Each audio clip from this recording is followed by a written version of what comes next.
Bismillahirrahmanirrahim. Assalamualaikum warahmatullahi wabarakatuh.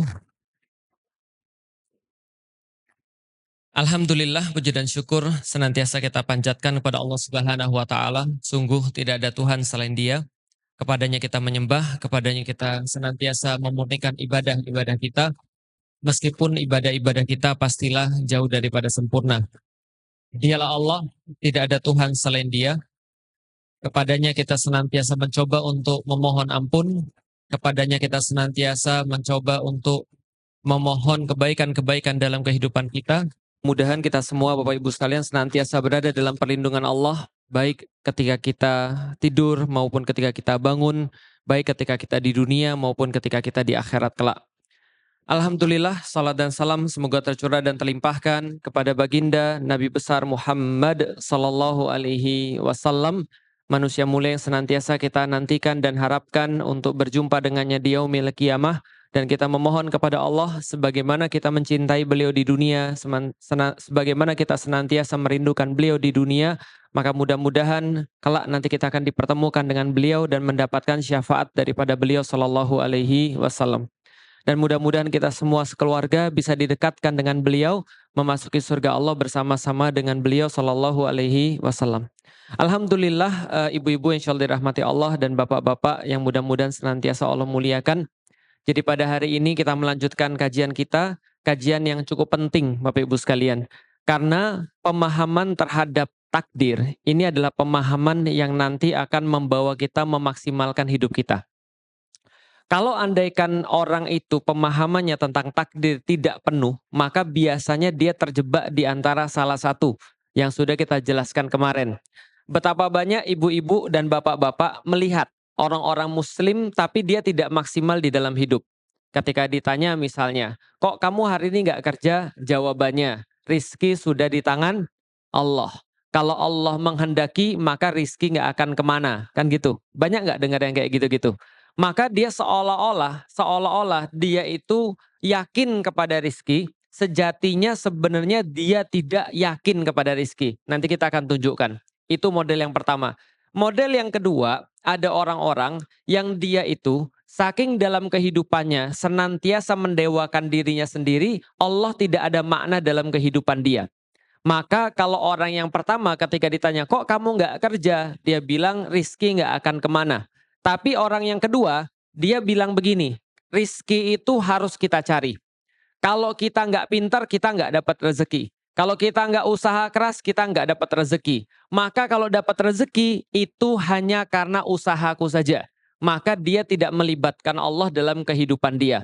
Orang yang pertama cenderung mudah malas, orang yang kedua cenderung mudah stres. Bisa dipahami Bapak Ibu sekalian? Berarti hidupnya sama-sama susah atau hidupnya sama-sama benar? Semuanya sama-sama susah. Maka kalau orang memahami pemahaman tentang takdir itu adalah sesuatu yang tidak tepat, maka akan mengakibatkan kesulitan dalam kehidupan dia. Maka sama kayak kita Bapak Ibu sekalian. Kita itu di dunia, terkadang kita tuh harus memaksimalkan ikhtiar. Memaksimalkan ikhtiar itu apa? Memperhatikan sebab akibat. Sebabnya apa, akibatnya apa. Selain kita memaksimalkan ikhtiar kita, kita juga harus memaksimalkan tawakal kita. Tawakal itu apa? Tawakal itu adalah sebuah pemahaman bahwa segala sesuatu itu tidak akan terjadi kecuali karena izin Allah Subhanahu wa taala. Maka ini pemahaman takdir yang benar. Maka siapa pemahaman takdir yang paling benar? Tentu saja pemahaman takdir yang paling benar itu adalah pemahamannya Rasulullah. Lalu Rasulullah itu ngasih tahu pada para sahabat, maka para sahabat bisa menunjukkan keagungan Islam sebagaimana yang kita lihat pada zaman dulu, yang mungkin tidak kita lihat pada zaman sekarang. Kenapa? Karena pada zaman sekarang kebanyakan orang kalau nggak yang nomor satu ya nomor dua. Apakah dia itu senantiasa ngomong Allah, tapi dia sebenarnya nggak ngerti agama Islam, ataukah dia senantiasa melibatkan usahanya aja, tapi dia nggak pernah terhubung dengan Allah Subhanahu wa Ta'ala. Nah, ini yang mau kita kaji pada hari ini, Bapak Ibu sekalian, dan kita melanjutkan pemahaman kita yang kemarin. Kemarin kita sudah bahas tentang bab ikhtiar, tentang bab usaha, bahwasanya hidup adalah sebuah pilihan.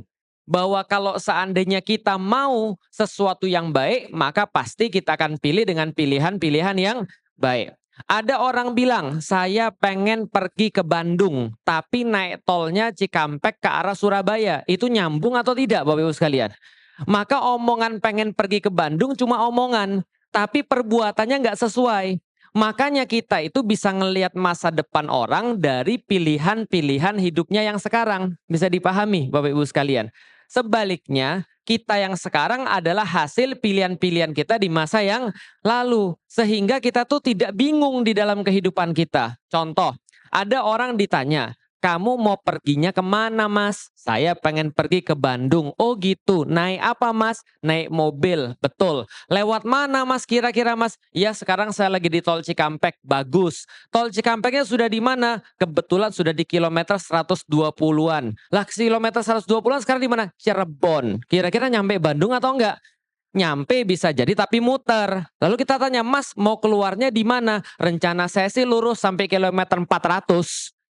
Lalu kemudian kita jadi mikir, kamu nih mau pergi kemana? Paham Bapak Ibu sekalian? Lalu dia bilang ini, nggak apa-apa. Kalau Allah sudah menakdirkan saya sampai ke Bandung, insya Allah saya sampai ke Bandung. Kira-kira nyampe ke Bandung atau tidak? Enggak, walaupun dia nyebut Allah dalam kehidupan dia. Paham Bapak Ibu sekalian? Ini namanya orang nggak nyambung. Ketika dia berbicara tentang ikhtiar, dia berbicara bahwa ikhtiar dia pengen pergi ke Bandung, tapi ikhtiar-ikhtiarnya nggak sesuai. Maka kadang-kadang ada orang yang sama, ditanya sama dia, kamu pengen masuk surga atau pengen masuk neraka? Ya pengen masuk surga lah, tapi perbuatan sehari-harinya itu tidak mencerminkan jalannya pengen masuk ke surga. Paham nggak Bapak Ibu sekalian? Maka kita itu tugas kita ketika berikhtiar adalah memaksimalkan ikhtiar yang terbaik. Setelah kita memaksimalkan ikhtiar yang terbaik, baru kita memahami pemahaman tentang yang namanya takdir. Nah pada hari ini kita mau berbicara tentang yang namanya takdir. Saya mau buat ibu-ibu bingung dulu, supaya ibu-ibu bisa paham apa yang salah dan apa yang harus diperbaiki. Sekarang saya mau nanya pada ibu-ibu sekalian. Menurut ibu-ibu sekalian dan bapak-bapak sekalian, Allah Maha Tahu atau tidak? Yakin? Apa yang terjadi besok Allah sudah tahu?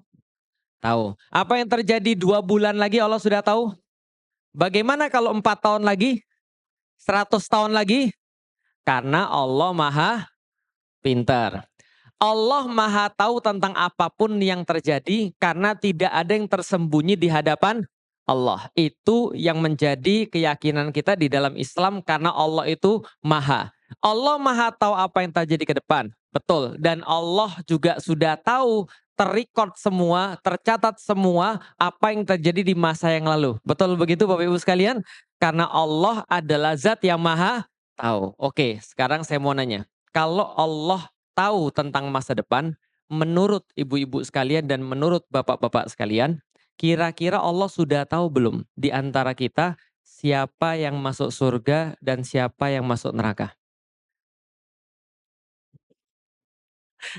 Ayo loh, ayo pikir baik-baik. Allah sudah tahu belum siapa yang masuk surga dan siapa yang masuk neraka? Ayo loh, ayo loh.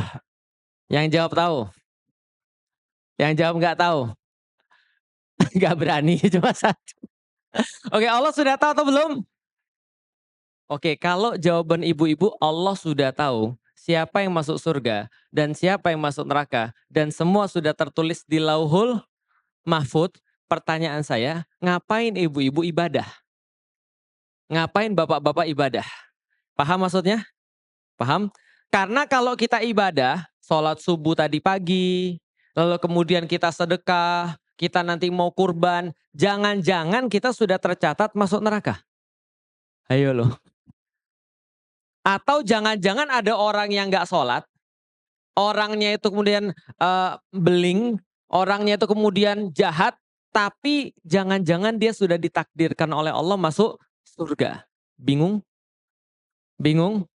Bagus. Itu pemahaman yang salah tentang takdir. Nanti saya akan jelasin. Apakah kalau gitu, Ustadz kalau gitu Allah nggak maha tahu? Enggak juga. Karena Allah nggak mungkin nggak maha tahu. Tapi bagaimana cara mendudukkan ini? Karena nanti semuanya jadi bingung. Karena banyak orang sekarang nanyain gitu. Anak-anak sudah mulai nanya, Ustadz, Allah Maha tahu nggak? Ya Allah Maha tahu lah. Lalu kalau gitu kita ngapain ibadah? Jangan-jangan kita ibadah kita sudah ditakdirkan oleh Allah masuk neraka. Lah kalau sudah ditakdirkan Allah masuk neraka, ngapain kita ibadah? Karena kalau sudah takdir Allah, ibadah ujung-ujungnya su'ul khotimah.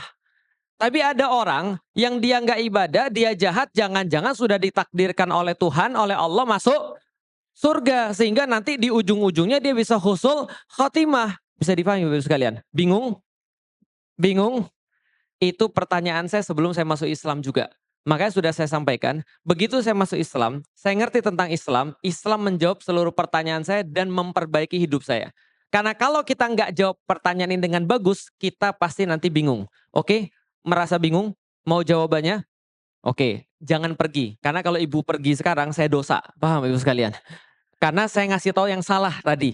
Nah, kalau ibu nggak paham, nanti saya dosa. Makanya saya harus jelasin supaya bapak dan ibu paham jawaban daripada pertanyaan yang tadi. Saya pengen cerita. Ada satu cerita yang sudah agak lama tentang pencuri yang ketangkep hakim. Jelas ya? Pencuri yang ketangkep hakim. Pencuri ketangkep ketangkep polisi dibawa ke pengadilan. Karena pencuri ini sudah mencuri lebih daripada 1/4 dinar, maka hukuman di dalam Islam, kalau pencuriannya lebih daripada 1/4 dinar, maka tangannya harus dipotong. 1/4 dinar itu berapa Ustadz? 1/4 dinar itu ya kira-kira kalau 1 dinar 4,25 gram emas. Kalau sekarang sekitar 4,5 juta. Ya kalau misalnya 1/4-nya ya berarti 4.200.000, 1.200.000 lah ya. 1.200.000. Nah kalau lebih daripada itu di dalam hukum Islam, lebih daripada 1/4 dinar tangannya dipotong. Maka hakim bilang, sudah terbukti dia mencuri, terbukti hakim. Berapa pencuriannya? Lebih daripada 1/4 dinar hakim. Ya sudah, potong tangannya. Maka yang tadi tersangka, pencuri tadi langsung bilang begini, Pak Hakim, saya mau argumentasi dulu, boleh? Boleh.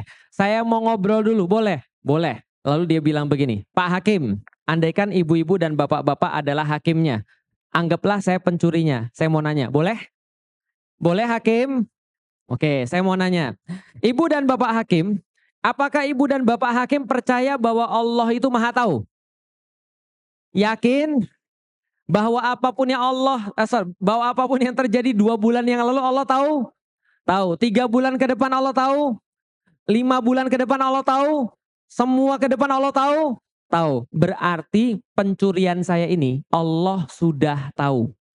Tapi ternyata masih kejadian juga. Berarti Allah sudah ACC. Paham Hakim? Paham Hakim? Karena kalau Allah nggak ACC nggak kejadian nih. Kenapa nggak kejadian? Karena di dalam Al-Quran Allah berfirman, fa'alu lima yurid. Allah yang melakukan apa yang dia kehendaki. Saya sebagai hamba, saya punya kehendak. Allah sebagai pencipta, Allah punya kehendak. Kehendak manusia sama kehendak Allah, yang mana yang kejadian? Kehendak Allah dong, berarti saya tuh do'if hakim. Kalau saya mau nyuri, Allah nggak berkehendak, maka tidak akan terjadi pencurian. Paham hakim? Berarti ini kehendak siapa? Karena kehendak Allah dan kehendak manusia yang kejadian yang mana? Kehendak Allah. Yang ketiga hakim. Semua sudah tertulis di Lauhul Mahfud.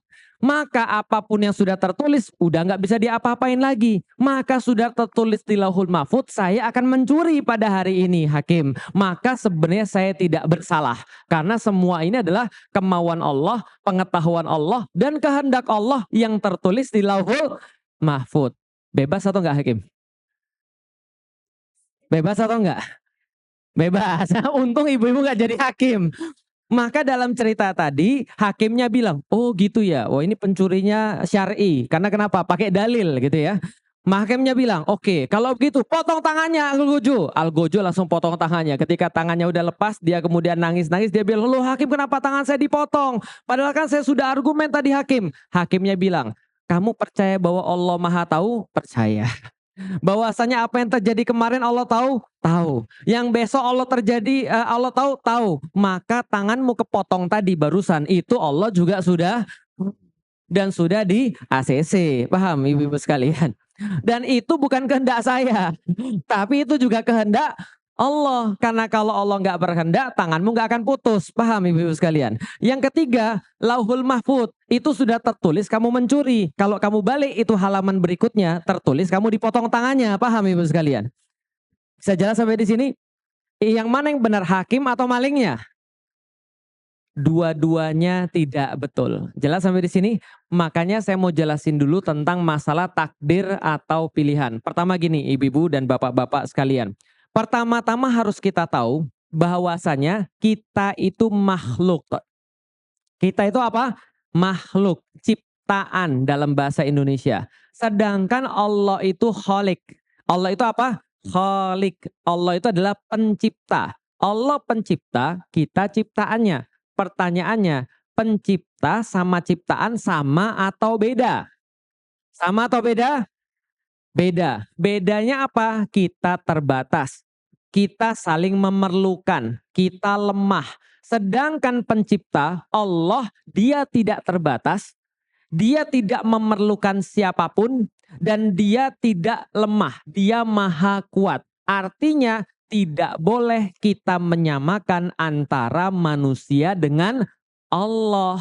Maka pertanyaan tadi yang dari tadi saya tanyakan adalah bentuk menyamakan antara manusia dengan Allah. Sampai di sini paham Bapak Ibu sekalian? Karena gini, kalau ada orang yang nanya, Allah maha tahu, maha tahu. Allah maha tahu. Kita maha tahu atau tidak? Tidak. Karena kalau itu orang nanya kayak tadi berarti dia seolah-olah sudah menyamakan antara dia dengan Allah.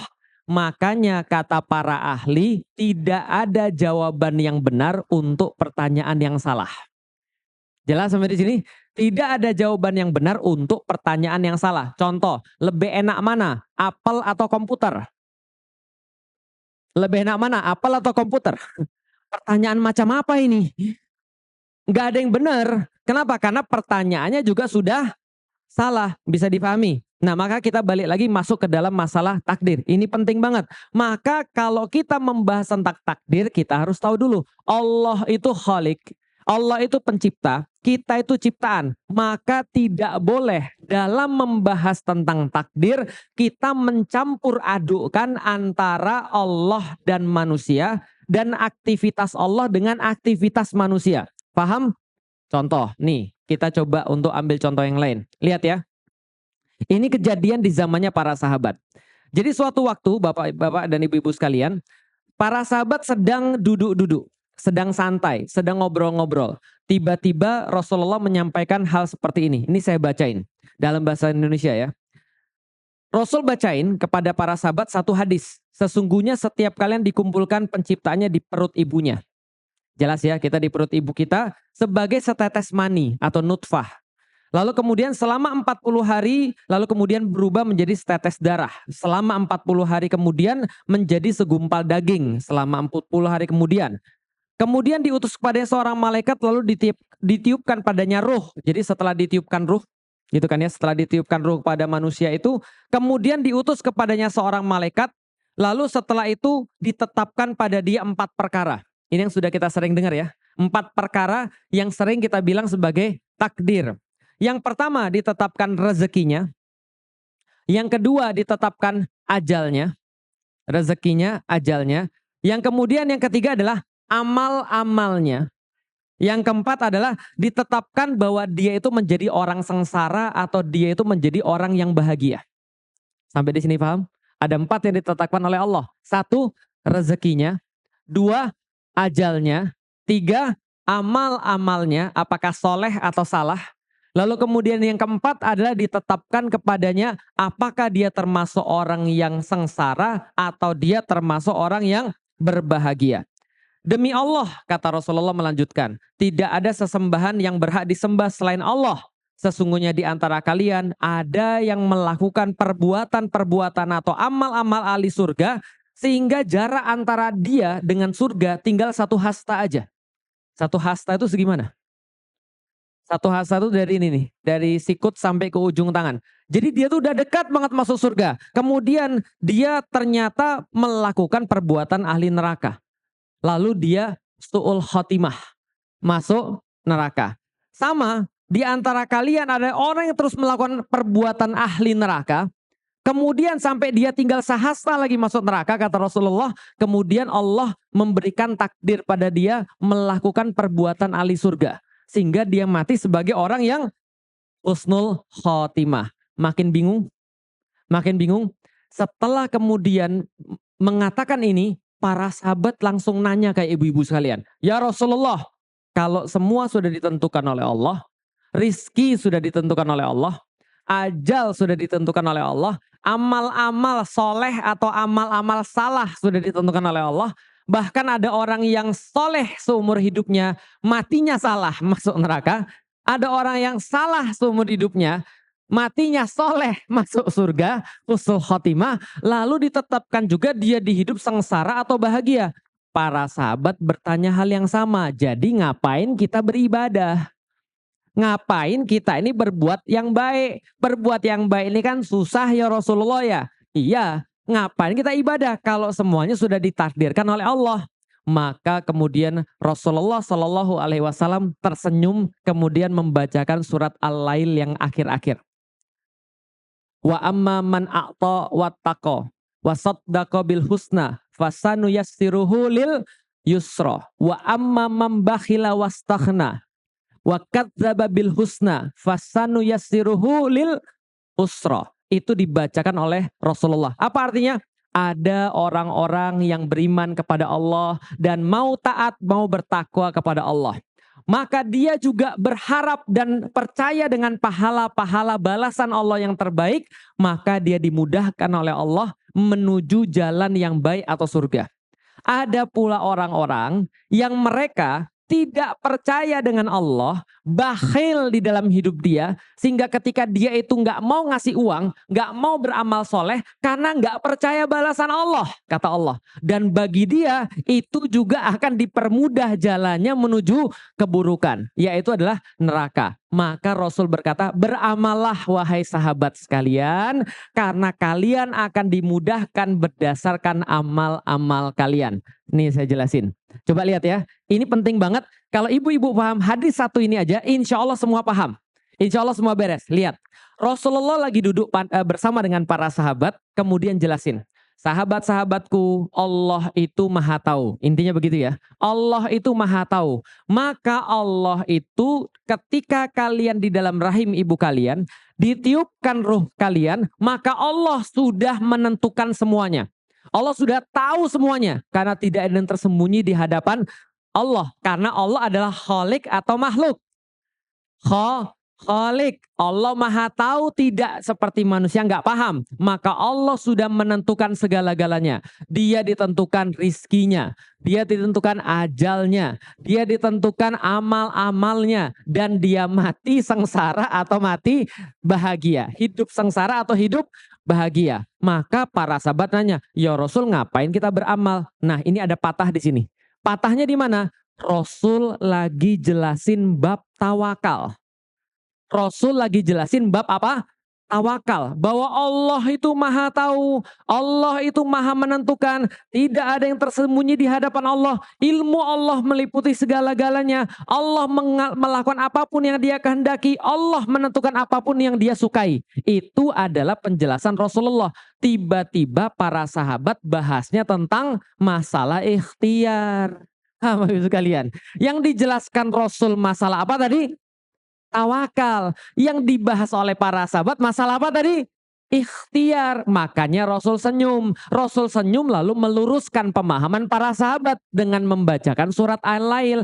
Gini loh sahabat, Allah itu maha tahu, Allah itu maha bisa, Allah itu maha menentukan. Tapi itu Allah, bukan kita. Bukan manusia. Manusia nggak tahu. Manusia nggak bisa baca masa depan. Manusia nggak ngefek apa-apa. Jadi manusia itu tugasnya apa? Melakukan amal-amal terbaik. Ada orang-orang di dalam hidupnya, dia senantiasa memilih beriman pada Allah, bertakwa pada Allah. Dia memilih yakin balasan Allah. Dia memilih melakukan amal-amal baik walaupun sulit. Maka Allah mempermudah jalannya menuju kebaikan-kebaikan dia itu surga. Tapi ada orang yang memilih sebaliknya, tidak mau beriman pada Allah, memilih untuk jadi orang yang bakhil, orang yang nggak percaya balasan Allah. Sebentar, ini sedekah untuk apa ya? Sayang duit saya, daripada saya sedekah mendingan saya jajan. Daripada saya pergi beli kurban, saya punya uang sih beli kurban. Kurban berapa? Sapi misalnya, 25 juta, mendingan saya ganti motor baru. Dia nggak percaya balasan Allah, maka dia nyimpen, nggak mau digunakan untuk jalan Allah, maka dia juga akan dipermudah Allah kepada jalan-jalan keburukan. Paham sampai di sini? Belum. Nanti kita akan jelasin lagi. Allah itu maha, itu tawakal. Manusia nggak tahu, makanya jangan bahas tentang aktivitas Allah. Itu yang ada dalam hadis tadi. Contoh lagi, kita lihat lagi. Suatu waktu, itu hadis pertama, ini hadis kedua. Satu waktu, Umar bin Khattab itu jalan pergi dari Madinah, pergi ke Damaskus. Pergi ke daerah Damaskus, daerah Syam. Maka ketika di tengah jalan, ini hadis banyak dibacain ketika pandemi kemarin. Kenapa? Di tengah jalan Umar mendengar bahwa di Damaskus ada pandemi. Di sana ada pandemi. Lalu kemudian apa yang terjadi? Umar kemudian dikasih tahu, di sana ada wabah penyakit. Wahai Amirul Mukminin, kalau engkau ke sana, ketularan orang-orang ini bakal mati mereka. Maka Umar bilang, kalau gitu kita rapat dulu, kita syuro dulu. Setelah mereka syuro dan mereka rapat, maka diputuskan balik ke Madinah, nggak jadi lewat Damaskus, nggak jadi pergi ke Damaskus. Kemudian kedengaranlah peristiwa ini, bahwasanya Umar tadinya mau ke Damaskus, lalu kemudian tahu di Damaskus ada wabah, maka nggak jadi pergi ke sana, balik lagi ke kota Madinah. Yang tahu siapa? Seorang sahabat namanya Abu Ubaidah Al-Jarrah. Abu Ubaidah Al-Jarrah ini sahabat kabir, sahabat besar, sahabat penting, orang yang dijuluki oleh Rasulullah sebagai Aminul Ummah. Pemahamannya tentang Islam hebat. Tapi dia bertanya, kenapa Umar balik lagi? Kenapa nggak lanjut pergi ke Damaskus? Maka dia bilang, saya pengen ketemu dengan Umar. Maka Abu Ubaidah ketemu dengan Umar, bilang begini, coba lihat pertanyaannya. Umar, apakah kamu tidak percaya takdir? Wih, langsung kayak gitu. Umar ditanya, kamu nggak percaya takdir, Umar? Hah, maksudnya apa? Kata Umar. Umar kaget juga. Abu Ubaidah bilang begini, Umar, Allah yang menentukan bukan manusia. Lihat ya, kata Abu Ubaidah, Allah yang menentukan bukan manusia. Kalau Allah pengen kamu mati, Umar, kalau kamu pengen kamu mati, Umar, kamu nggak usah masuk Damaskus pun bisa mati. Tapi kalau Allah belum menentukan takdirmu mati, maka wabah tidak akan buat kamu mati.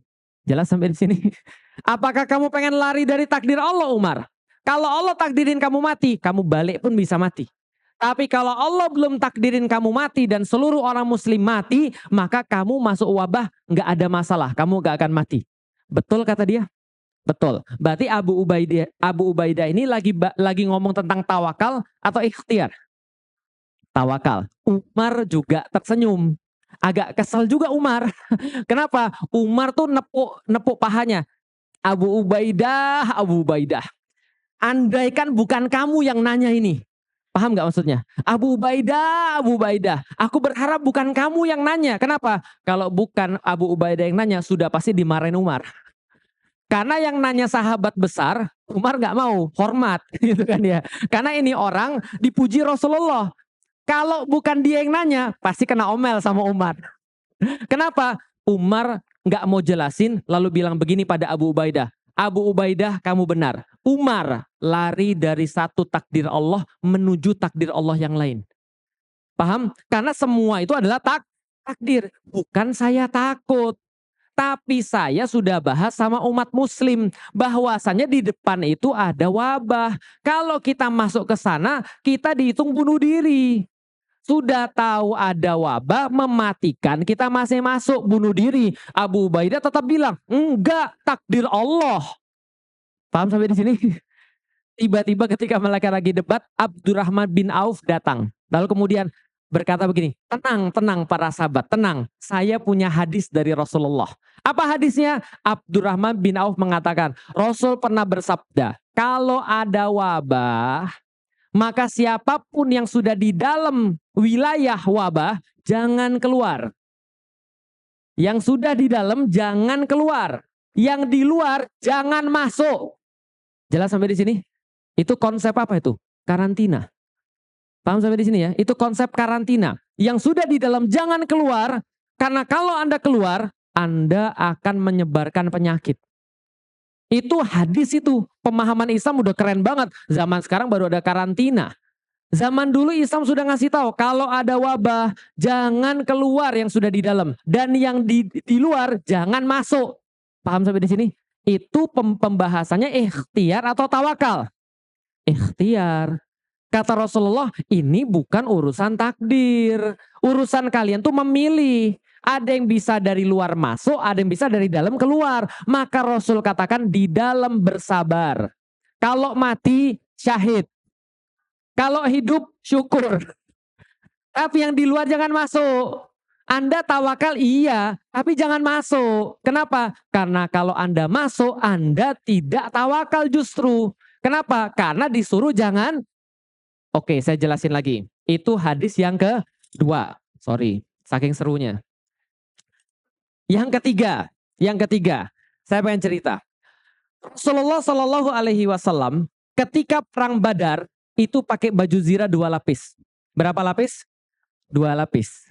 Dan berdoa pada Allah, ya Rob, selamatkan kami ya Rob, menangkan kami ya Rob, hancurkan pasukan musuh ya Rob, selamat kami ya Rob, kalau seandainya engkau tidak membantu kami, tidak memenangkan kami, maka tidak akan ada lagi orang-orang yang menyembahmu ya Allah. Kenapa? Ini hari penentuan. Kami sudahlah sedikit, mereka banyak. Kalau kami habis ya Allah, balik lagi nih Mekah menuju penyembahan berhala.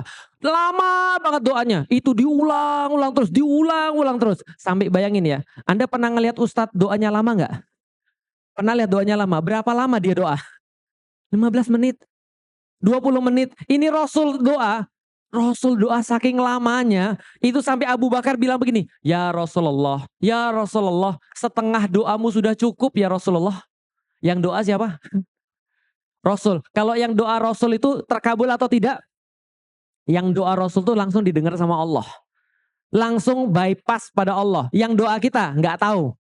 Tapi yang doa Rasulullah langsung didengar sama Allah. Udahlah yang doa Rasulullah dalam perkara Islam bukan perkara diri sendiri. Bukan ya Allah semoga ada duit ya Allah untuk bayar anak saya sekolah ya. Bukan gitu kan ya. Ya Allah semoga saya bisa nyicil tahun ini ya Allah dengan lengkap. Ya Allah utang ya Allah. Bukan urusan pribadi yang didoakan. Yang didoakan urusan dakwah. Urusan kaum muslimin. Yang doa Rasulullah. Diangkat tangannya pada Allah. Doanya lama banget. Ya kalau sudah lama menurut Abu Bakar ya berarti sejam lebih. Karena Abu Bakar itu tidak pernah menghentikan doa Rasulullah walaupun lama. Berarti itu sudah terlalu lama bagi Abu Bakar. Paham ya? Yang menghentikan juga seorang sahabat kayak Abu Bakar. Berarti doanya lama banget. Bayangkan, Rasul baju zirahnya 2 lapis. Doanya lama banget. Dan ketika beliau menggunakan strategi pada perang Badar, strateginya sangat-sangat rumit dan sangat-sangat terencana dengan baik. Pertanyaan saya, apa Rasul nggak yakin dia bakal dimenangkan Allah? Yakin atau tidak? Yakin. Yakin bahwa Rasul akan dimenangkan perkara tawakal. Tapi doa, persiapan, pakai baju zirah 2 lapis itu perkara apa? Ikhtiar. Dan Rasul nyontoin kepada kita. Anda yakin takdir, justru ikhtiarnya harus lebih bagus. Kalau yakin takdir ikhtiarnya nggak lebih bagus, itu namanya nggak yakin dan nggak dapat pahala. Contoh. Tahu jihad? Tahu jihad? Apa arti jihad? Jihad artinya badlul wus'i. Artinya mengeluarkan usaha yang terbaik untuk berperang di jalan Allah. Itu jihad. Contoh, ada orang begini. Perintah jihad, pekan depan kita akan berjihad. Misalnya, dia bilang gini, ya udahlah, kalau Allah pengen kita menang, ya menang. Kalau Allah pengen kita kalah, ya kalah. Lagi pula kita tuh agama Islam, masa kita kalah? Allah pasti akan memenangkan kita. Terus kita ditanya, terus kalau gitu, terus dia ditanya, strategimu apa? Nggak perlu strategi, yang penting ikhlas. Terus dia ditanya, kamu pakai baju zirah? Nggak usah baju zirah, kalau belum ajal saya, belum kemudian takdir saya mati, nggak bakal saya mati. Betul gitu. Dia kemudian nggak nyiapin apa-apa, nggak punya strategi apa-apa, nyiapin bekal kamu nggak nyiapin bekal makanan, Allah yang mencukupi hambanya. Yang ngasih makan bukan manusia, yang ngasih makan adalah Allah. Dia nggak nyiapin makanan, nggak nyiapin baju zirah, nggak nyiapin apa-apa, pedangnya juga nggak diasah. Tiba-tiba kemudian jihad, ketembak syahid. Kira-kira gimana? Syahid atau ketembak mati, itu syahid atau tidak? Itu tidak syahid, mohon maaf. Kenapa tidak syahid? Karena dia tidak menyiapkan yang terbaik. Jihad itu adalah menyiapkan yang terbaik untuk berperang di jalan Allah. Itu definisinya. Paham sampai di sini? Tapi kalau ada orang, dia bilang saya sudah siapin, saya sudah ngasap pedang, sudah pakai strategi yang terbaik, tapi nggak yakin bahwa Allah akan menang. Itu juga salah. Paham ya? Jadi ada bab tawakal, ada bab ikhtiar. Bab tawakal itu ketika membahas Allah. Keyakinan dengan Allah, Allah Maha Tahu, Allah Maha Menolong, tidak ada sedikit pun yang lepas daripada perhatian Allah, bahwa kita rezekinya pasti dicukupin, bahwa tidak akan mati sebelum Allah tentukan takdirnya, ajalnya datang nggak akan mati sebelum itu. Itu semua perkara tawakal. Jangan dicampur dengan perkara ikhtiar. Seolah-olah Anda itu ketika bahas tentang tawakal malah bahas ikhtiar. Pas bahas ikhtiar bahasnya malah, paham sampai di sini? Berarti kalau Rasul pakai baju zirah 2 lapis, apakah Rasul takut mati? Enggak, Rasul enggak takut mati. Rasul tahu kalau belum selesai tugasnya dia tidak akan wafat. Tapi ini urusan apa? Ikhtiar, supaya besok-besok kalau ada orang yang mau berislam, dia coba dengan baik. Contoh, ada orang bilang, kamu nggak belajar besok ujian. Jawabannya, kalau sudah takdir Allah. Yang kita bahas nih apa sih? Ikhtiar atau tawakal nih? Kalau kita bahas tawakal, ayo kita bahas tawakal. Tapi kalau kita lagi bahas bab ikhtiar, jangan ikutin tawakal di situ. Karena salah. Bisa dipahami Bapak-Ibu sekalian. Ikhtiar ada babnya, tawakal ada babnya. Kemarin itu yang kita bahas tentang hidup adalah pilihan, itu bab ikhtiar atau bab tawakal? Bab ikhtiar. Sedangkan takdir, beriman pada takdir itu bab tawakal. Jangan dicampur adukkan. Bisa dipahami sampai saat ini Ibu sekalian. Oke, saya kasih contoh lagi. Kalau seandainya masih ingat kisah Pak Haji yang kemarin, masih ingat? Ada Pak Haji yang menikahkan anak muslimahnya kepada seorang yang bukan muslim. Berarti menurut ibu-ibu sekalian itu harusnya bab ikhtiar atau bab tawakal? Ikhtiar. Kalau dia ngomong begini, ya Allah itu sudah menentukan takdirnya Ustadz. Jadi kalau seandainya dia menikah dengan orang bukan muslim itu sudah takdir. Karena tadi hadisnya ada ajal, rizki, hidup di dunia amal soleh atau amal yang salah. Atau kemudian ketika dia itu hidup sengsara atau hidup bahagia. Itu sudah takdir. Berarti Pak Haji tadi sedang melakukan apa? Mencampur adukan antara bab ikhtiar sama bab tawakal. Kalau pencuri yang tadi berarti masalahnya apa? Mencampur adukan antara bab ikhtiar dengan bab tawakal. Ikhtiar ada babnya, tawakal ada babnya. Oke, kalau gitu kapan Ustadz bab ikhtiar, kapan Ustadz bab tawakal? Oke, kalau gitu saya kasih tahu. 2. 1. Ada dalam kehidupan manusia hal-hal yang dia tidak bisa kontrol. Hal-hal yang dia nggak bisa ngerti. Hal-hal yang dia nggak bisa menentukan. Itu semua namanya bab takdir atau bab tawakal. Maka kalau orang sudah sampai di titik ini, hidupnya tidak akan pernah susah. Jadi Mbah Mun almarhum itu pernah berkata bahwasanya pemahaman paling bagus tentang iman, yang paling tinggi tentang iman adalah bab tentang tawakal, yaitu menerima takdir Allah. Ada hadisnya. Apa hadisnya? Kapan seorang hamba tahu bahwa dia ridho dengan Allah adalah ketika dia ridho dengan ketentuan Allah. Bingung? Nih saya kasih tahu. Kapan Allah ridho dengan kita? Kalau kita ridho dengan Allah. Itu Allah ridho dengan kita. Contoh, ada seseorang yang sudah berusaha yang terbaik. Dia sudah nyiapin yang paling bagus. Dia berusaha yang paling kenceng. Tapi Allah menentukan sebaliknya. Itu tanda Allah ridho sama dia kalau dia ridho sama Allah. Contoh, ada di antara kita banyak nggak orang-orang yang sudah berusaha punya anak tapi belum punya anak? Banyak.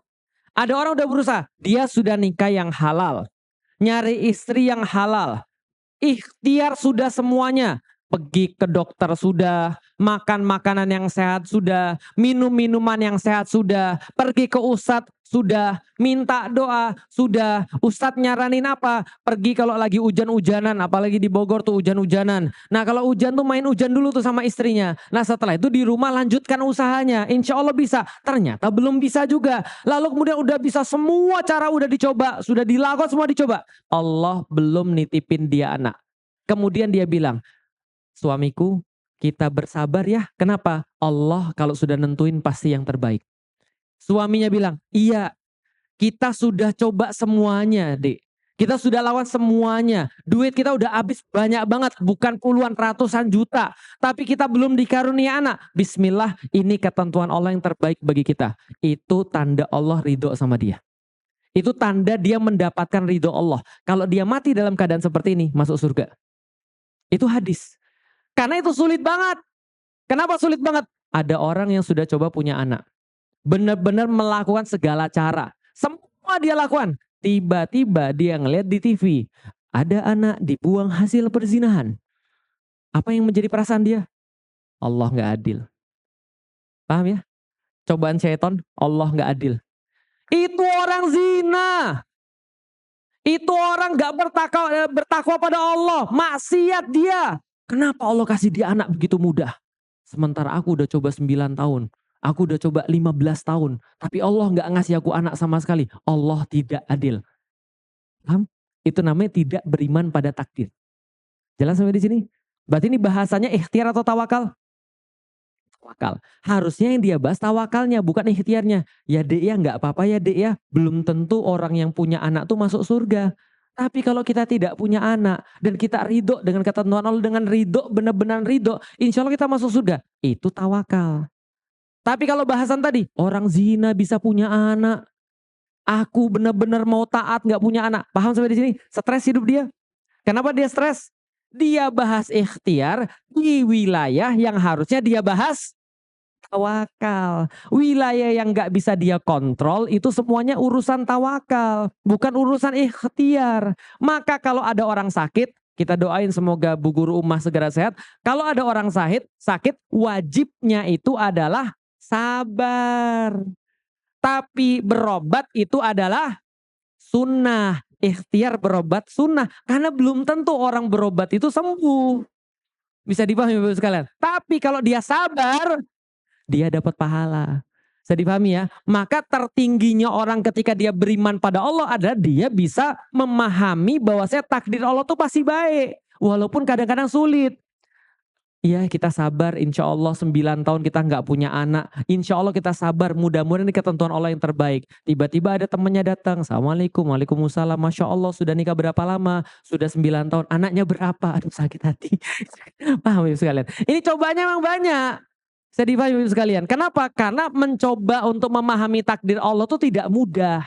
Makanya beriman pada Allah. Di antara 6 itu yang paling sulit adalah beriman kepada qadha wal qadar. Beriman pada ketentuan Allah. Contoh, bagaimana cara kita membedakan antara ikhtiar dan tawakal? Contoh, saya lahir Chinese. Itu tawakal atau ikhtiar? Itu takdir. Wilayah yang saya tidak kendaliin. Kan ada 2 wilayah kan ya. Wilayah yang saya nggak bisa kendaliin dan wilayah yang saya bisa kendaliin. Yang bisa saya pilih, yang nggak bisa saya pilih. Kalau yang bisa saya pilih, maka ada hisab. Ada pahala, ada siksa. Kalau yang tidak bisa saya kendalikan, yang tidak bisa saya pilih, tidak ada hisab. Tapi beriman kepada perkara-perkara yang gak bisa kita pilih, itu semua pahala terbaik. Pahala besar banget. Contoh, saya lahir Chinese, itu takdir atau pilihan? Takdir. Bukan hidup adalah pilihan. Paham ya? Bukan pembahasan yang kemarin. Maka saya gak perlu nanya, ya Allah kenapa saya sipit ya Allah? Paham ya? Gak perlu nanya, kenapa saya matanya gak ada lipetan ya Allah? Gak perlu nanya. Kenapa? Karena itu Allah yang ngasih. Kalau Allah yang ngasih, Allah gak bakal hisap. Bapak saya bukan muslim, itu pilihan atau kemudian, itu takdir atau pilihan? Takdir saya. Takdir saya dilahirkan di keluarga yang bapaknya dan ibunya bukan muslim. Tapi berdakwah pada mereka adalah pilihan saya. Tapi saya udah berdakwah dari dulu ibu-ibu sekalian. Semenjak saya masuk Islam sudah dimulai debat saya dengan bapak ibu saya. Sudah ngobrol terus menerus. Sampai detik ini bapak saya, ibu saya belum masuk Islam. Apakah saya ngomel kepada Allah? Ya Allah, ya Robbi. Itu ada orang yang ganti kelamin ya Allah. Tapi masih muslim dia. Ya Allah itu kemarin ada orang buka-bukaan aurat, nggak pernah nyumbang, nggak pernah jumatan, nggak pernah kurban. Bapak saya kurban tiap tahun ya Allah. Kenapa belum dikasih hidayah? Itu namanya iman pada takdir atau bukan? Nggak iman.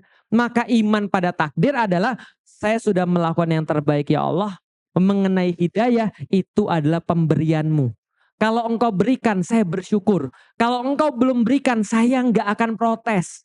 Tapi saya terus akan berusaha bagaimana caranya untuk membuat bapak dan ibu saya untuk seagama dan seiman dengan saya. Bisa difahami Bapak Ibu sekalian. Maka ada perkara-perkara yang kita itu nyerahin semua pada Allah. Karena memang bukan urusan kita. Tapi ada perkara-perkara yang kita coba yang terbaik. Karena Allah minta kita coba yang terbaik. Itu namanya perkara pilihan. Ada dua. Satu yang bisa kita kendalikan, yang bisa kita kontrol, pasti akan dihisap. Pasti akan dihisap. Dan ada perkara yang kedua yang nggak bisa kita kontrol, itu namanya takdir. Jelas sampai di sini? Oke, berarti saya kembalikan ke pertanyaan yang awal. Saya uji. Allah Maha tahu? Maha tahu. Semua yang terjadi di dunia ini Allah tahu? Tahu. 2 bulan lagi Allah tahu? 5 bulan lagi Allah tahu? Yang masuk surga, yang masuk neraka Allah sudah tahu? Itu namanya apa? Tawakal. Itu namanya tawakal. Pertanyaan, ngapain kita ibadah? Bagus. Itu bukan urusan takdir dan bukan urusan kita. Mengenai siapa kita, mau masuk surga, mau masuk neraka, kita belum tahu. Yang Allah kasih tahu, saya semuanya tahu. Karena memang dia adalah Allah. Tapi kamu nggak tahu, jadi jangan sok tahu. Ustadz, kayaknya saya tuh Ustadz sudah jelas-jelas Ustadz. Saya tuh tanda-tandanya penghuni neraka Ustadz. Lihat aja di kepala saya Ustadz, ada tulisan N gitu kan ya, artinya neraka.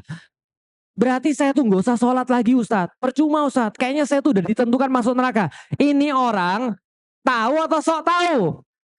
Kamu bukan Allah. Kenapa kamu sok tahu? Makanya Allah jelasin tadi, ketika Rasul jelasin tadi, Allah sudah tahu semuanya. Allah menentukan semuanya. Itu perkara tawakal. Supaya orang-orang tuh yakin dengan Allah. Bahwa Allah tuh tidak ada kelemahan. Allah tuh tidak ada yang dia nggak tahu. Allah itu sempurna. Bisa paham ya? Tapi pembahasan sahabat tentang ikhtiar. Bahwasanya ngapain kita beribadah? Ibadah itu ikhtiar. Beramal itu ikhtiar. Paham sampai di sini? Ada sebaliknya. Saya itu sudah pasti masuk surga. Kenapa kamu nggak sholat? Allah itu maha baik. Kenapa? Orang-orang kayak saya tuh ya sudah pasti itu sudah punya tempat di surga. Saya sudah tag tempat di surga. Kenapa? Pelacur aja itu dia seumur hidupnya melacur. Di dalam hadis itu ada pelacur, pakai dalil lagi nih ya orang ya. Itu seumur hidup dia melacur. Tapi ketika di ujung hari dia lihat ada anjing kehausan. Dia ambil air pakai kemudian sepatunya, dikasih makan ke anjing, meninggal, masuk surga dia. Apalagi saya bukan pelacur. Saya itu cuma nggak sholat. Saya tuh kadang-kadang zina dikit-dikit. Tapi saya bukan pelacur. Tapi nanti di ujung hari saya kasih makan anjing, saya masuk surga. Ini salah, paham Bapak Ibu sekalian? Kenapa? Karena itu adalah wilayah ikhtiar. Setiap ikhtiar pasti akan dihisap. Udah itu aja yang kita pikirin. Para sahabat itu nggak ada yang mikir takdir semuanya akan masuk surga, masuk neraka. Kalau gitu saya kira-kira masuk surga atau masuk neraka ya? Nggak ada sahabat yang mikir begitu. Sahabat cuma mikir saya bisa milih nih, bisa. Apa yang saya pilih untuk yang terbaik di hadapan Allah Subhanahu Wa Taala. Apa yang saya lakukan yang terbaik kalau saya yakin bahwasanya Allah itu pasti akan memuliakan orang-orang yang berbuat baik. Contoh, lihat ya, orang yang yakin takdir harusnya lebih semangat. Kalau orang yang tidak semangat, berarti dia nggak yakin takdir. Contoh, nih lebih semangat yang mana? Saya kasih contoh yang sudah pernah saya kasih tahu. 1, ibu-ibu, besok nanti saya tunggu di rumah ya. Kapan Ustadz? Ya bisa jadi bulan depan, bisa jadi 2 bulan lagi, bisa jadi tahun depan. Jam berapa Ustadz? Bisa jadi jam 1 siang, bisa jadi jam 4 siang, bisa jadi jam setengah 5, bisa jadi jam 8, bisa jadi jam 12 malam. Itu yang pertama, janjian sama saya, tapi harinya nggak jelas, bulannya nggak jelas, waktunya nggak jelas. Sama saya bilang, ibu-ibu ditunggu di rumah saya. Besok misal, besok jam setengah 4 sore ba'da asar. Kira-kira lebih semangat yang mana ibu-ibu sekalian? Yang pertama atau yang kedua? Maka ulama-ulama mengatakan, kalau ada seorang muslim yakin bahwasanya dia itu sudah dijamin rezekinya, dia akan berusaha lebih banyak daripada orang-orang yang gak yakin. Kenapa? Karena dia sudah tahu dia akan dapat rezeki.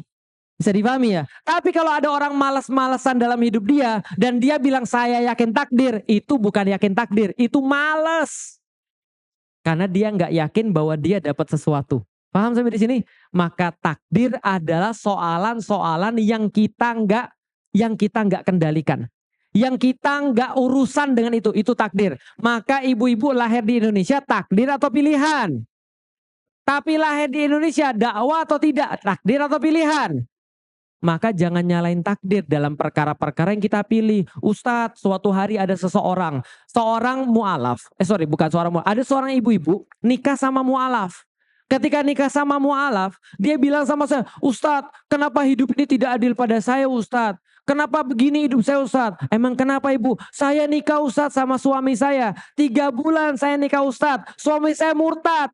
Setelah murtad saya ditinggal Ustadz. Gimana kehidupan saya Ustadz dan segala macamnya. Kenapa Allah tega banget Ustadz? Padahal saya tiap malam itu tahajud Ustadz.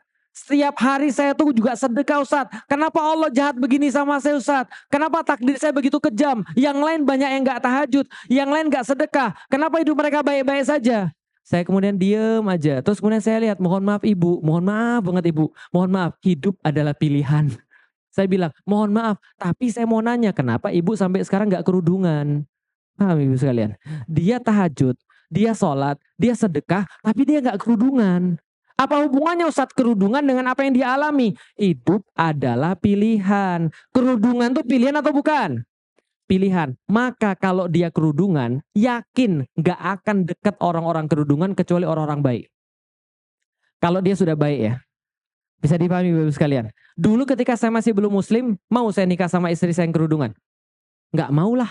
Jangankan nikah, ketemu aja ngeri saya. Dengan orang yang kerudungan. Kenapa? Sok suci udah biarin aja tuh. Ngapain kita nikah sama orang sok suci? Betul?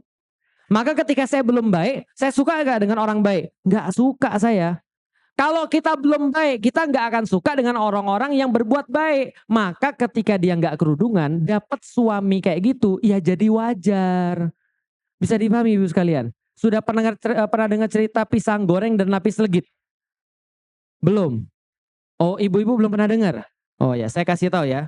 Cewek itu ada 2 tipe. Cewek ada berapa tipe? 2. 1 tipe pisang goreng, 1 tipe lapis legit. Tahu pisang goreng? Bukan berarti saya nggak suka pisang goreng ya. Saya suka, cuma ini perumpamaan aja. Pisang goreng tahu? Dijualnya di mana? Pinggir jalan. Harganya berapa? Berapa? 2 ribuan. Ibu-ibu, menurut ibu-ibu mudah atau susah buat pisang goreng? Mudah, semua orang bisa buat pisang goreng. Kalau yang jualan biasanya jualannya gimana? Ditebar, betul begitu? Yang beli siapa biasanya? Ya bapak-bapak yang lagi olahraga. Cara belinya gimana? Kalau bapak-bapak beli pisang goreng maunya yang panas atau yang dingin? Cara bedain yang panas sama yang dingin gimana? Pegang. Biasanya yang beli itu seneng yang lembut atau yang keras? Ngetesnya gimana? Pegang 10 belinya 1, kebuka di pinggir jalan, pegang 10 belinya. Jelas sampai di sini? Kira-kira yang beli pisang goreng karena harganya murah, yang beli orang biasa atau orang istimewa? Bagus. Tahu lapis legit? Tahu. Buatnya mudah atau susah? Harganya murah atau mahal? Kenapa mahal harganya? Karena bahannya juga mahal Ustadz. Dan buatnya susah Ustadz. Saya itu ibu saya pembuat lapis legit dulunya. Ibu saya tuh senang banget buat lapis legit. Dan saya disuruh nyicip biasanya. Dan disuruh tukang itu loh masukin ke oven. Tahu ibu-ibu sekalian. Dan itu saya lihat ibu saya buat. Itu setengah mati ibu sekalian. Udah buat adonan susah gitu kan ya. Di blender sampai capek tangan megangin blenderan gitu kan ya. Lalu kemudian setelah itu dimasukin ke oven. Dikasih selapis masukin ke oven. Sekitar berapa menit keluarin lagi. Dilapisin lagi. Masukin lagi, keluarin lagi, lapisin lagi. Panas atau dingin ibu-ibu sekalian? Panas banget deket oven itu. Lalu kemudian setelah banyak lapis, 30 lapis dikeluarin. Lalu kemudian dipotong, dirapihin, dimasukin dalam kotak, lalu kemudian dijual di supermarket. Harganya berapa? Berapa? 100.000. Ibu-ibu percaya nggak? Saya pernah makan lapis legit yang satu loyang 700.000. Karena memang ada. Karena bahan-bahannya mahal. Saya pernah makan lapis legit yang satu loyang 700.000-an. Bahkan lebih ada juga. Berarti murah atau mahal? Yang buat orang sembarangan atau semua orang bisa? Enggak semua orang bisa buat lapis legit. Kalau gitu dijualnya di mana? Toko, swalayan, ada AC-nya, ditaruh di kotak, ditaruh di tempat apa namanya, counter gitu kan ya. Yang beli kira-kira siapa? Orang biasa atau orang istimewa? Yang beli dokter, yang beli pengusaha, ustadz karena punya banyak duit gitu ya. Pokoknya yang beli yang punya banyak duit lah ya. Lalu kemudian belinya gimana? Apa boleh dipegang-pegang? Nggak boleh. Apa boleh kemudian diraba-raba? Enggak, karena kan sudah di dalam kotak dan yang manapun ngapain dipegang orang semuanya sama gitu kan ya. Lalu setelah ada orang beli, ambil kotak mana saja karena semuanya ada jaminan, lalu dibawa ke kasir, di kasir lalu kemudian sudah bayar baru boleh dibawa ke rumah. Dibawa ke rumah, dibuka, dipotong baru dimakan. Betul? Mau jadi pisang goreng atau lapis legit? Paham Ibu Sel maksudnya? Kalau Anda itu memilih untuk melabeli diri Anda cuma 2.000, yang datang orang yang punya duit 2.000. Jelas? Kalau Anda melabeli diri Anda 700.000, yang 2.000 minggir. Jelas sampai di sini? Kalau Anda orang baik, orang-orang yang nggak baik itu minggir. Kenapa? Orang baik itu kayak harganya itu mahal. Yang bisa beli hanya orang-orang mahal. Tapi kalau harganya obral, yang datang yang senang obral, yang bisa tes dulu. Gitu kan ya. Ini bisa dites dulu nggak? Sudah dites nggak jadi beli. Paham ibu sekalian? Nah ini tipe-tipe wanita. Maka saya tadi bilang, pilihan dia bisa kerudungan dan bisa nggak kerudungan. Ketika dia kerudungan, maka dapatnya yang baik. Kalau dia nggak kerudungan, yang pasti yang datang yang nggak baik. Paham sampai di sini? Jangan nyalain takdir. Kenapa saya tuh takdir saya selalu kalau dagang saya tuh gagal. Jangankan Allah tuh gak senang sama saya. Katanya sudah ada rezeki. Kenapa takdir saya ini semuanya jelek? Padahal dia jualannya di samping kuburan. Jualan restoran di samping kuburan. Dan gak pakai marketing yang bagus. Nyalahinnya takdir. Padahal belum ikhtiar. Bayangkan pengemis aja itu percaya takdir dan melakukan ikhtiar. Contoh kalau pengemis minta-minta itu di lampu merah yang rame atau di kuburan yang sepi. Ya lampu merah yang rame. Itu namanya apa? Namanya memaksimalkan ikhtiar. Mengenai dia yakin Allah pasti akan memberikan dia rezeki. Itu adalah perkara tawakal, takdir. Contoh ya, contoh. Perintah Allah. Oke, perintah Allah lakukan Islam. Lakukan Islam dengan baik. Contoh misalnya ada teman saya dulunya dia riba. Dia riba sudah sampai vice president. Berapa kira-kira gajinya? Di bank vice president. Betul. 2 digit, 25 30 juta. Sekarang bahkan ada yang lebih lagi. Dia berhenti dari situ. Setelah dia berhenti dari situ, dia bilang, bismillah, dia kondisiin keluarganya, kita sekarang cari rizki yang halal. Karena dia tahu ini rizkinya tidak barokah. Maka kemudian dia kondisikan seluruh keluarganya. Istrinya nanya, Abi, ini anak-anak sekolahnya sebulan ada yang 5 juta, sebulan ada yang 6 juta. Kita ada cicilan rumah, ada cicilan ini, ada cicilan itu. Terus gimana? Maka abinya bilang, bismillah. Tugas kita cuma ikhtiar yang terbaik. Masa sih kalau kita sudah melakukan ikhtiar Allah nggak bantu? Masa sih Allah tidak akan bantu kita yang baik? Dulu kita aja nggak barokah masih dibantu Allah. Masa ketika kita mau untuk mendekat kepada Allah, Allah nggak bantu? Bismillah, Allah punya segala-galanya. Kalau Allah pengen mencukupi kita, insya Allah Allah akan cukupin kita. Maka tidak akan mati seorang hamba sebelum rizkinya dipenuhi oleh Allah. Itu benar atau tidak? Benar. Jelas sampai sini? Karena itu perintah Allah, dia sudah melakukan yang terbaik. Tapi dia harus ikhtiarnya maksimal. Coba usaha lain, ngelamar ke tempat yang lain. Atau kalau nggak buka usaha dan segala macam. Kalau dia sudah melakukan ikhtiar yang maksimal. Ternyata belum dapat duit juga. Nikmati pertolongan Allah. Karena itulah cara Allah memuliakan hambanya. Ketika awalnya hambanya dicukupi dalam keadaan maksiat. Lalu diuji berkecukupan dalam keadaan taat pada Allah. Maka disitulah bagi orang-orang yang diuji sama Allah. Kalau dia memang mencinta Allah, dia bilang, gak apa-apa ya Allah, asal kamu cinta sama saya. Gak apa-apa ya Allah, aku dikasih begini. Aku yakin gak akan mati sebelum aku kemudian dipenuhi rizkiku semuanya. Jelas sampai di sini pembahasan tentang tawakal dan ikhtiar. Jelas sampai di sini pembahasan tentang takdir dan pilihan. Jelas. Berarti kalau kita ditanya tentang takdir dan pilihan, sekarang sudah bisa jawab. Kenapa kita beramal yang terbaik? Karena Allah nyuruh. Lalu takdir itu apa? Dalam perkara-perkara yang gak bisa kita kendalikan. Contoh yang terakhir. Masih punya orang tua? Siapa yang orang tuanya masih hidup? Siapa yang orang tuanya masih hidup? Oke. Suatu saat nanti orang tua kita akan pergi. Yakin? Takdir Allah atau bukan? Semua yang punya jiwa akan merasakan mati. Itu sudah takdir Allah. Pertanyaannya kita duluan atau orang tua kita duluan? Betul begitu? Betul, kita nggak tahu yang mana duluan. Bisa jadi kita, bisa jadi orang tua kita duluan. Pertanyaannya adalah bagi orang yang sudah memahami takdir, pertanyaannya adalah selagi masih hidup, apa yang mau kita maksimalkan? Itu yang harus kita lakukan. Itu yang kita pikirin. Apa yang harus kita maksimalkan? Kalau kita mikir begitu, bismillah. Saya tuh capek banget hari ini.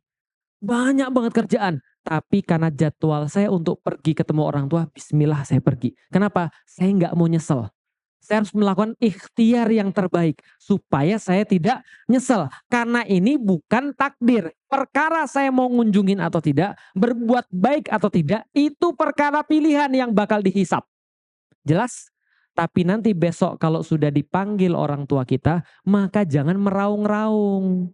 Maka jangan mikir kalau saja, andai saja. Jangan, itu pemahaman takdir. Kalau sudah diambil, ya sudah.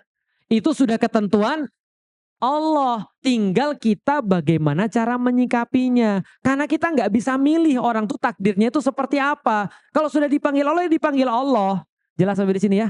Maka kalau orang sudah paham takdir, nggak khawatir hidup dia. Pernah tahu ada orang yang berangkat naik pesawat aja nggak berani. Kenapa? Takut mati. Takut kalau sampai pesawatnya jatuh mati. Pertanyaan saya sederhana. Ada orang takut naik pesawat, tapi nggak takut naik mobil. Aneh nggak? Padahal secara logika lebih banyak orang mati naik pesawat atau mati naik mobil? Mati naik mobil. Dan itu 1000 kali lipat lebih. Artinya kalau ada orang takut naik pesawat, dia harus takut 1000 kali lipat lebih naik mobil. Kenapa? Karena berdasarkan statistik banyak orang yang mati naik mobil daripada naik pesawat. Maka orang-orang muslim yang meyakini takdir akan berkata, bismillah ya Allah, tugasku cuma memaksimalkan ikhtiar. Kalau engkau mau ambil aku dimanapun, kapanpun, dengan cara apapun, bukan urusan saya. Ngapain mikir yang bukan urusan kita? Jelas ya? Maka kita nggak akan merasa khawatir. Setidaknya kita nggak khawatir sampai hidup kita jadi susah. Paham? Maka banyak orang yang sekarang mental health, sakit jiwa dalam tanda kutip, itu karena pemahaman takdirnya tidak sempurna. Kita nggak tahu, bisa jadi kita diuji suatu saat nanti. Ada orang tiba-tiba di Turki, hidupnya bahagia, usianya sudah 70 tahun, punya satu apartemen besar, isinya 60 kontrakan. Coba, kira-kira hidupnya enak nggak? Enak, 60 kontrakan loh. Andaikan satu kontrakan aja, sebulan itu 2 juta, 60 kontrakan udah berapa? 120 juta per bulan, Bu. Berarti setahun udah berapa? Miliaran dong. Tiba-tiba gempa bumi, di depan mata dia itu habis sampai ke tanah. 60 kontrakan, satu apartemen. Itu kan kemarin ada kan yang di TV, saya itu sudah 70 tahun, kontrakan saya habis gitu kan ya, runtuh ini kontrakan saya dibilang saya nggak tahu saya hidupnya seperti apa. Ya tapi namanya orang-orang sudah agak tua itu ya memang sudah takdir. Dia bilang apa, "Ya dulu saya dilahirkan saya nggak punya kayak gini, ya sekarang saya kembali kepada Allah tanpa bawa apa-apa ya asal saya sabar mudah-mudahan ini jadi tawakal saya pada Allah. Maka ini jadi ridho Allah pada saya karena saya ridho dengan keputusan Allah." Itu berarti tawakal. Itu namanya beriman pada takdir. Itu perkara yang paling sulit. Perkara yang paling sulit beriman pada takdir Allah. Makanya latihan dari sekarang beriman pada takdir Allah. Yakin semua ketentuan Allah itu pasti baik dan kita akan diuji tiap hari. Tiap hari kita akan diuji. Tapi hati-hati jangan sampai kalau itu masih bisa kita pilih kita nyalahin takdir. Maka pintar-pintar membedakan mana yang pilihan, mana yang takdir, mana yang bisa diubah, mana yang nggak bisa diubah. Saya kasih contoh yang terakhir sebelum kita tanya jawab. Ada karyawan di Jakarta tinggalnya, lalu kerjaannya di Sudirman Tamrin. Lalu kemudian dia masuk kerja harusnya jam 9. Lalu dia masuknya jam 11. Ketika ditanya, "Kenapa kamu datang telat?" Jawabannya, "Takdir." Ini benar atau salah? Bagus. Oke, ada orang kerjanya di Jakarta, di Sudirman Tamrin. Masuknya harusnya jam 9, masuknya jam 11. Ditanya, "Kenapa kamu datang telat?" Dia jawab, "Ibu saya meninggal." Takdir atau pilihan? Bagus, pintar. Coba lihat ya, di dunia saja, dalam perkara takdir, orang nggak akan nanya Anda. Orang nggak akan nanya Anda kalau sudah takdir. Apalagi di akhirat, apalagi Allah. Allah nggak akan nanya. Kenapa orang tuamu meninggal? Lah kan Allah yang ambil. Kenapa orang tuamu Cina? Allah yang ngasih. Kenapa kamu laki-laki Felix? Allah yang nentuin saya nggak pernah milih. Jelas ya? Dalam perkara takdir, oh jangankan di Allah, jangankan nanti, di dunia aja kita nggak bakal ditanya. Begitu kita datang telat, kenapa? Ibu saya meninggal. Pasti langsung bosnya bilang, "Pulang kamu sekarang. Urus dulu ibu kamu, gak usah masuk kantor. Telat nggak apa-apa, gak usah datang nggak apa-apa. 2 hari besok gak usah datang juga. Urus dulu ibumu." Betul begitu? Tapi kalau dia bilang, "Takdir pak." Takdir maksudmu apa? "Kamu tadi bangun jam berapa?" "Jam 7 sih." "Lah terus kenapa telat?" "Ya kan macet. Macet kan juga takdir. Semua sudah tertulis di Lauhul Mahfuz." Maka bosnya bilang, "Hari ini juga takdirmu dipecat dari sini." Paham ya sekali? Jelas ya? Nah, coba bayangin kalau pemahaman tentang takdir ini sudah bagus pada semua orang, bukankah semua daripada kita akan berusaha yang terbaik? Dan tidak hanya nyalahin tentang takdir, tapi hidup adalah pilihan dan dia maksimal dalam pilihan-pilihan hidup dia. Dan dalam perkara-perkara takdir, dia bertawakal pada Allah dan itu adalah tanda ridho Allah pada dia. Baik, sebelum kita lanjutkan tanya jawab, silahkan kalau seandainya panitia mau mengedarkan infak, sedekah, dan kemudian kita akan ambil tanya jawab. Silahkan Bapak Ibu sekalian. Ahlan. Baik, Ibu.